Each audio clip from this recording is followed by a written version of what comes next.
साईनाथ महाराज की जय। रब दी रजा दे विच राजी रहना चाहिदा,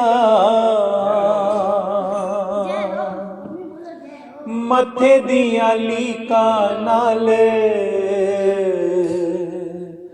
मथा नहीं लाईदा। काल दा शिकारी जदों मारे दा गुलेल वे,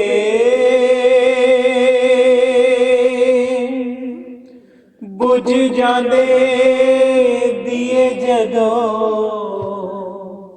मुक जांदा तेल वे। रब दी रजा दे विच। बोले साईनाथ महाराज की।